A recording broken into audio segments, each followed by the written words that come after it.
What's good with y'all, man? You're watching AGTV, and on this episode, man, we doing something a little bit different. We doing a reaction.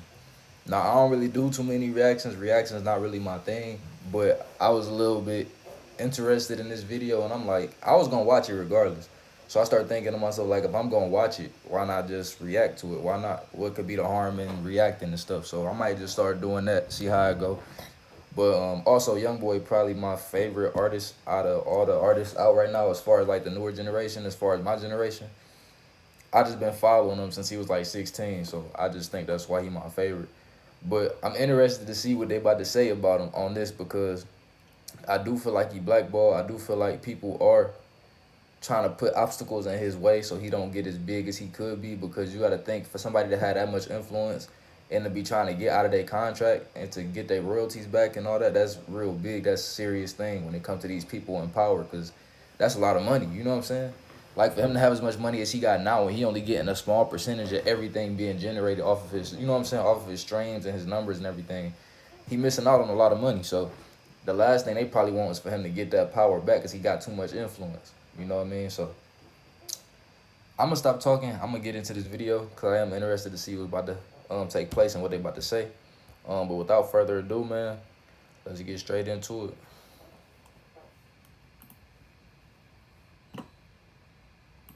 When Drake dropped, everybody and their mama posted his album.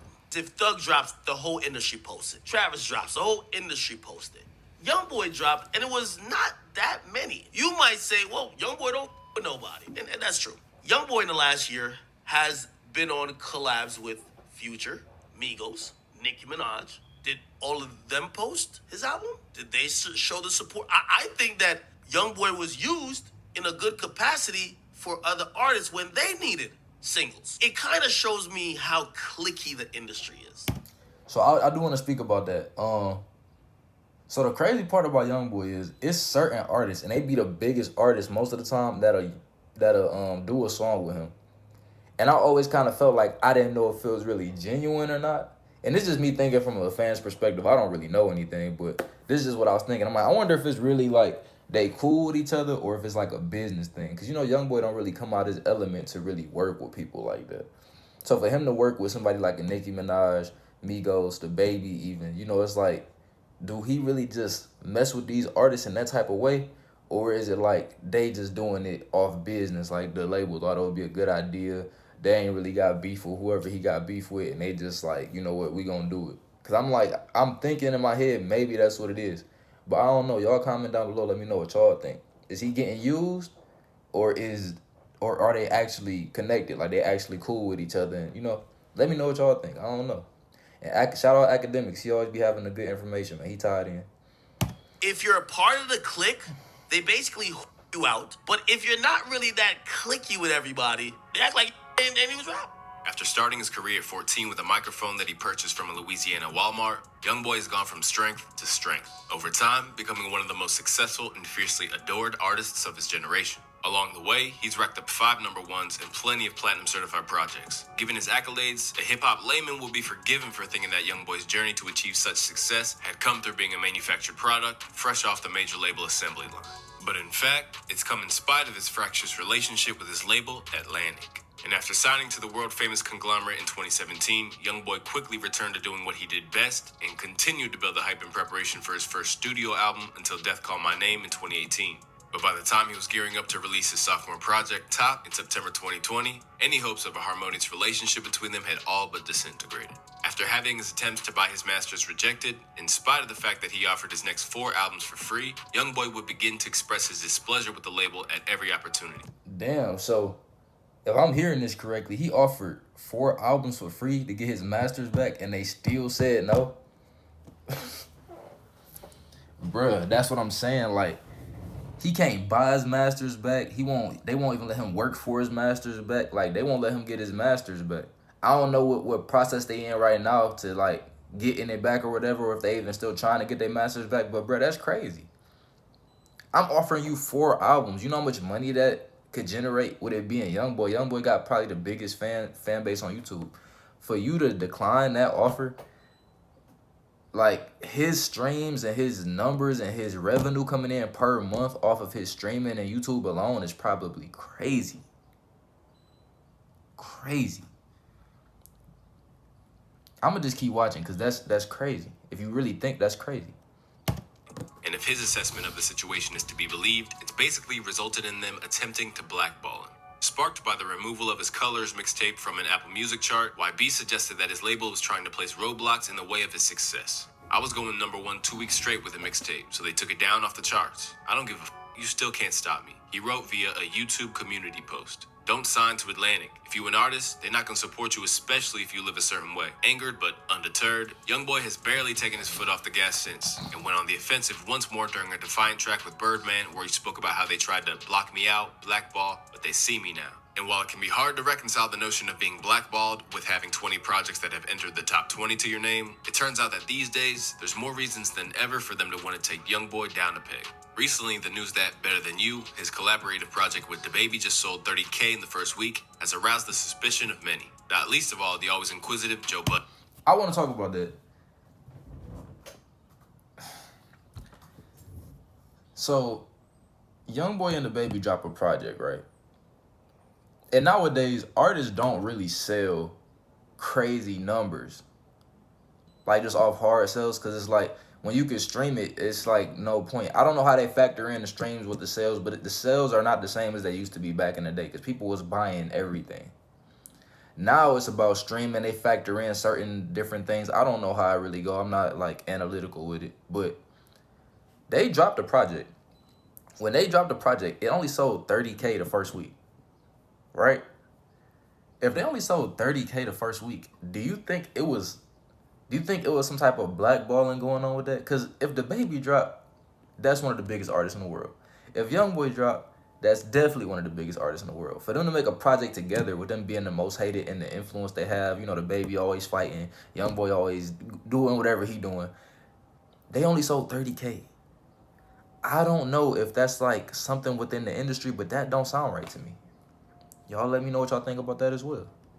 But Youngboy being a part of anything to sell 30,000 week one looks fishy. I know what he do. That's and I what know I'm what he just finished doing. He just finished beating Drake for the That's number what one I'm album. saying. Then he was tied. He was close for the next 5 weeks. You know what he do on YouTube. You know what he do. He run the numbers up. They're supposed to get 2.5 million. Because you would assume that this goes. And then Youngboy just pops up saying, y'all, Atlantic. And now magically. And I'm sorry to keep pausing, but that's what I'm saying. Like, he took the words out of my mouth. I've never seen this video. Even Joe Budden knowing he's in the industry, that don't sound right. It's fishy. It doesn't make any sense. Look at their numbers. If you can go on YouTube alone and look at DaBaby's numbers, look at Youngboy's numbers, look at how many numbers they do together on certain videos. 30K is a very, very low number for what they should be projected to make if they do a project together. That's crazy. Like, you got to think about, like, that's crazy. I don't understand that. And nobody really was supporting a project like that. Beating Drake. That it looks like there's no support there. No, see, it looked like more than that. It looked like this is stepped on. Engaged in a cold war with the company that owns his likeness, Youngboy finds himself in a rare position of realizing that his record deal doesn't benefit him at all. Denounced by independent pioneers such as Master P and Russ, Youngboy's deal has been a subject of controversy for years now. And considering that he signed for an alleged $2 million, it's not hard to see why. In fact, his YouTube numbers alone would prove that he's had anything but a fair shake. Over the years, Youngboy's videos have accumulated over 9 billion views. And while Drake has reigned supreme on the other streaming platforms, Youngboy has long been the king of YouTube. NBA Youngboy's YouTube page generates 292 million views a month, revealed academics in a 2021 tweet, which means YouTube pays out his label approximately 1.4 million a month, approximately 16.8 million per year just for his YouTube content. Let's look at this. So, his YouTube page alone generates 292 million views a month. That's a lot of money. YouTube pays out his label approximately $1.4 million a month. That's crazy. Approximately 16.8 million per year just for his YouTube content. Okay, so the way this usually work, according to what academics actually said on one of his videos, I seen it with my own 2 eyes. Y'all can look it up. It's probably still on YouTube. I'm not sure. But he said that if an artist is signed to a label, the label is always gonna get paid the money, like off of whatever gets generated, because the artist's name is linked to the label. So the label gets paid, and then the label breaks off another portion to the artist. So the artist isn't getting paid directly from their content. Their label is, and then the label is taking the money and breaking it off to the artist, according to DJ Academics.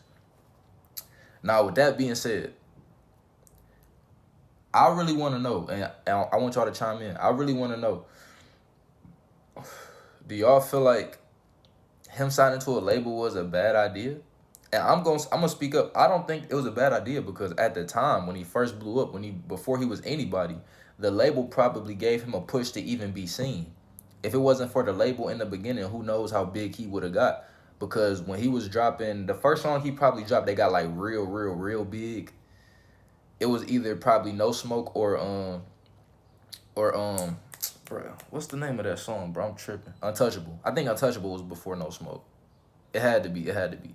So, but when he did Untouchable, he was hanging around big artists. He was hanging around 21 Savage, and he was with Amber Rose at the time, and he was hanging around with, I think, Birdman at the time. I don't know if they still hang with each other, but he was around big artists at that time, collabing with them and stuff like that. That's when he was getting into the industry. He even had an interview, I believe it was on, I forgot which platform it was on. I don't want to say the wrong thing, but he had interviews and everything. Like, he was being an artist in the industry, whatever you want to call it. So I know they was putting money behind him and they was supporting him, and he got big. And then when he got big, he probably felt like he was being taken advantage of, because he's seen all the money he was missing out on, seeing how much work he had to put in to make such a small percentage of what was going on. Even though he's still making a good amount of money because he's generating so much, you still don't want to be taken advantage of in situations like that, especially when you're the one putting in most of the work. So y'all let me know, do y'all think he was wrong for signing to a label or not? I don't think he was wrong for signing to a label, because without a label, who knows how big he would have got. The label probably pushed him to where he is. But now it's just about him getting out of that contract and making things right on the business side, because he probably wasn't thinking too much about that back then. But who knows?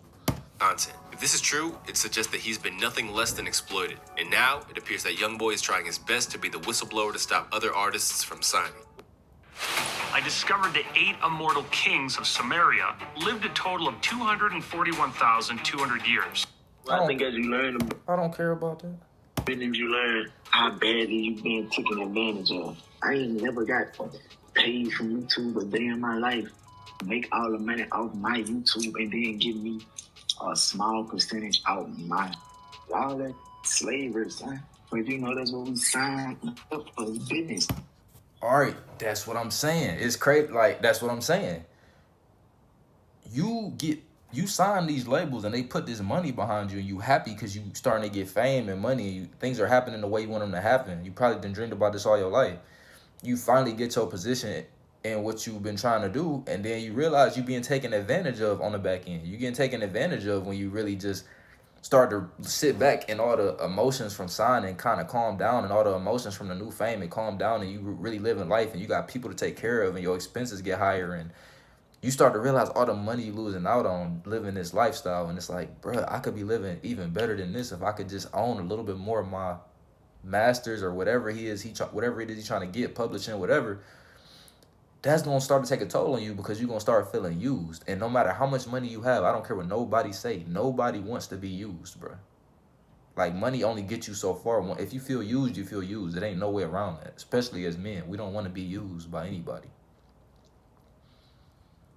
So, this is interesting.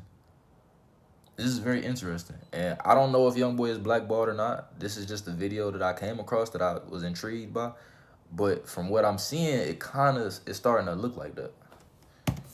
Although he acknowledged that his own youthful naivety and eagerness to sign to a label helped to create the problem, Youngboy's public campaign to get artists to refuse to sign to Atlantic has likely made him public enemy #1 in their headquarters. However, it's notable that, rather than release this unruly employee as they would with anyone working behind a desk, they've tried everything to hold on to him. In a clear-cut example of why it'd be in their interest to kill his momentum, Academics, who is one of the few media figures that Youngboy talks to at this point, believes that they're now making a concerted effort to clip his commercial wings. If we're Atlantic Records, it makes no sense that we spend and we exhaust every option to send them off the label with the bang, knowing we already control all of his masters. We own it.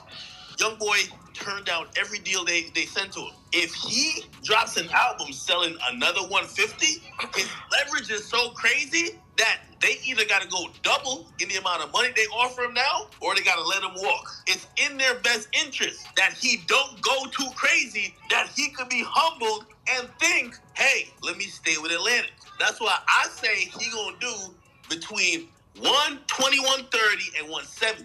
Atlantic don't want him to be independent. Trust me. Although it seems plausible that Atlantic are looking to smother his hype. Bruh, the games that labels play is crazy. They'll make sure that you sell a certain amount just to keep you, like, it's like, I don't know about all this stuff, all the sides of the music industry, but from what I'm seeing now, this is wild, bro. In fear of losing out on the profits, it should be noted that they don't account for the total sum of the industry. Adamant that the boardrooms will never back him if he doesn't live a certain way, Youngboy has also created a rod for his own back with an unsavory beef that pits him against a fellow heavyweight in the game. In recent times, Youngboy's taken up the mantle from his Never Broke Again signee, Quando Rondo, in order to feud with Lil Durk and the OTF crew. And in recent tracks, he's even slandered the memory of the late King Von, whom Quando's friend, Lil Tim, is widely believed to be responsible for the death of at every opportunity.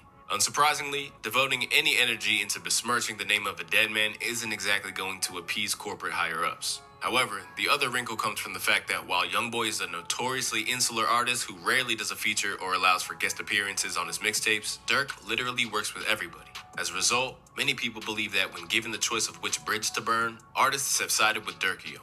You got him and Quando and a lot with Durk. You gotta be a certain type of artist to be able to just be in the middle. If you kicking it like your brother, So in a you gotta situation, stand on that. I feel like so if it's me, don't be in my face with all that, like, and then be with a who you know killed my boy. Keep your over there. We ain't doing that. While being ensnared by street politics is one thing, it seems that much of the broader... So, first and foremost, I ain't really got too much to say about that because I don't know. But like regular people that be on Instagram and Twitter, like that be on their stories taking sides. Like, bro, why is you taking sides between two artists that you don't know at all personally? Like, I see regular people that I know in my life or people I knew that I grew up with, they be posting on their stories and they'll be talking about, yeah, man, fuck Youngboy, or, you know what I'm saying, I'm happy this happened to his homeboy or something like that, or they'll be talking about, like, or they'll be like, Dirk need to slide for Vine and stuff. I'll be like, bro, y'all don't know these people, bro. Like, you know what I'm saying? Like, y'all don't know these people, but y'all siding with, like, they don't care about you for you to be siding with one or the other. If you like both their music, you can listen to both their music. You can root for both of them to win. Who knows what's really going on? You don't know if this beef is even real. And I'm not saying it's fake. I don't know. But the industry is the industry. I'm not surprised by anything they do. Like, since this beef done started and Dirk done dropped his diss video and then Youngboy dropped his diss song or whatever, both of their numbers done went up. Both of their careers went up off of that. So you never know the motive behind any of it. And Dirk, you know what I'm saying? You just don't know. Like, why is y'all taking sides on artists when y'all don't know them personally or know nobody around them personally? What's the point of you taking sides? Y'all gotta chill with that. That don't really make any sense. The musical community are distancing themselves from Youngboy's side too. And in the estimations of academics, it appears that the King Von situation has made public support for Youngboy a dangerous proposition. When Drake dropped, everybody and their mama posted his album. If Thug drops, the whole industry posted. Travis drops, the whole industry posted. Youngboy dropped, and it was not that many. I think that Youngboy was used in a good capacity for other artists when they needed singles. Did they reciprocate? It kind of shows me how cliquey the industry is. If you're a part of the clique, they basically you out. You're then spread thin to save everybody's career and give everybody a moment. But if you're not really that cliquey with everybody, they act like and he was rap. I'm wondering if the latest situation with Quando Rondo may affect people showing love, especially industry dudes. Dirk is on fire right now. Dirk was following Youngboy, unfollowed him as soon as his page came back up. I'm wondering if that affects anything. I was told Quando Rondo wasn't getting industry support, and it's kind of a reliable source. Because if certain entities or people support him in the industry, it would mean they're going against the other side. A feud which Julio deems as big and potentially volatile.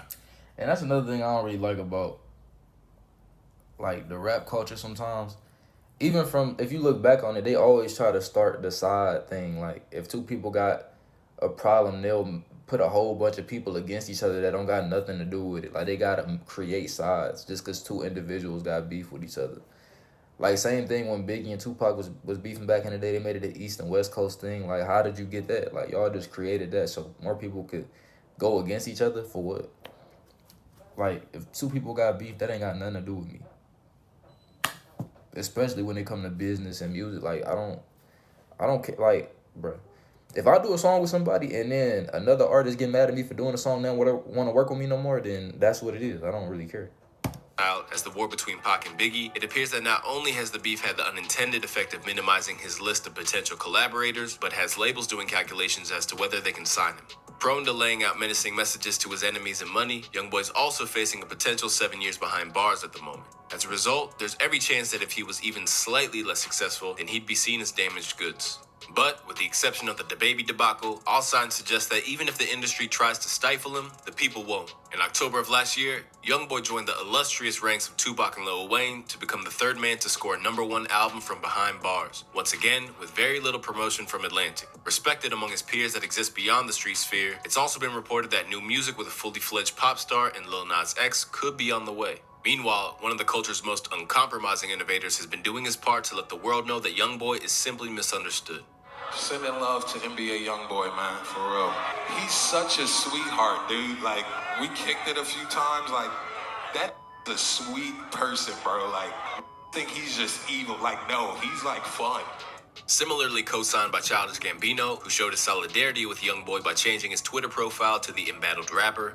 And that's dope, man. Like, just for somebody to speak out and give him a different people for him to just for somebody to describe him in a different way than what the media and the internet does, that's not really, you don't see that a lot.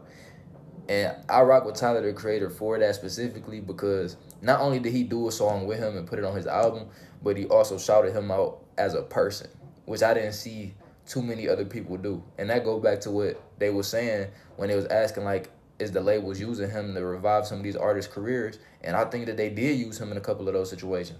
But that just go to show you that everybody is not like that. So, shout out to Tyler, man.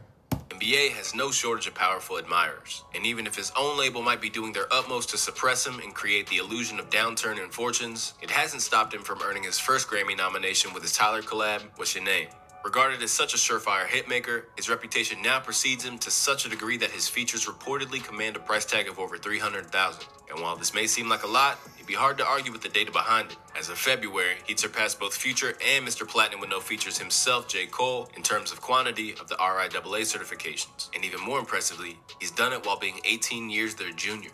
Left in a unique position where he's both in turmoil and thriving at the exact same time, Youngboy's brand may be toxic, but that doesn't mean for 1 second that it isn't financially profitable.